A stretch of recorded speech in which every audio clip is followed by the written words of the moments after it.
ನಿಮ್ಮ ಎಲ್ಲ ಅಕೌಂಟ್ ಹಾಗೂ ಅಪ್ಲಿಕೇಶನ್ಗಳಿಗೆ ಒಂದೇ ಪಾಸ್ವರ್ಡ್ ಬಳಸುವುದು ಸೂಕ್ತವಲ್ಲ. ಅಪರಿಚಿತ ಲಿಂಕ್ಗಳ ಮೇಲೆ ಕ್ಲಿಕ್ ಮಾಡಲಿ. ನಿಮ್ಮ ವೈಯಕ್ತಿಕ ಮಾಹಿತಿಯನ್ನು ಸೋಷಿಯಲ್ ಮೀಡಿಯಾಗಳಲ್ಲಿ ಹಂಚಿಕೊಳ್ಳಲಿ. ಇಲ್ಲ ಎಂದು ಹೇಳುವುದನ್ನು ತಿಳಿಯದಿರಿ. ಟೈಪ್ಗಳ ಬಗ್ಗೆ ಜ್ಞಾನವಂತರಾಗಿ ಜಾಣರಾಗಿ. Security awareness. Think before you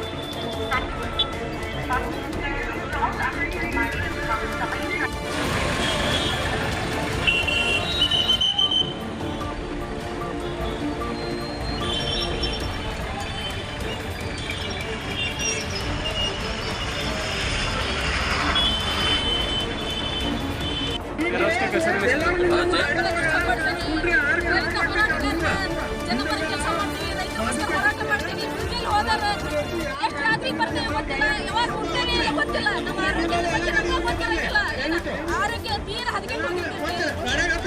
ಆದ್ರೆ ಸರ್ಕಾರ ಇವ್ರಿಗೆ ನೆರವನ್ನ ಕೊಡ್ಬೇಕು. ಈ ಮುಖಾಂತರ ರೈತರ ಪರವಾಗಿ ಎಲ್ಲ ಮಹಿಳೆಯರು ನಾವು ಕೇಳ್ಕೊಳ್ಳೋದೇನಂದ್ರ ನೀವು ರೈತರ ಹೋರಾಟ ಮಾಡಿರಿ. ಬಡ ರೈತ ಇವತ್ತ ನಮ್ಮನ್ನೆಲ್ಲ ಬಿಟ್ಟು ಅಗಲ್ಯಾಳ. ಎಷ್ಟೋ ರೈತ ಪರ ಹೋರಾಟ ಮಾಡ್ಯಾಳ. ಬಡವರಿಗೆಲ್ಲ ನ್ಯಾಯ ದೊರಕಿಸ್ಕೊಟ್ಟಾಳ. ಹೆಣ್ಮಕ್ಳೆಲ್ಲ ಕರ್ಕೊಂಡು ಓಡಾಡ್ದಕ್ಕಿ ಬೆಳಗಾವಿ ಜಿಲ್ಲೆದಾಗ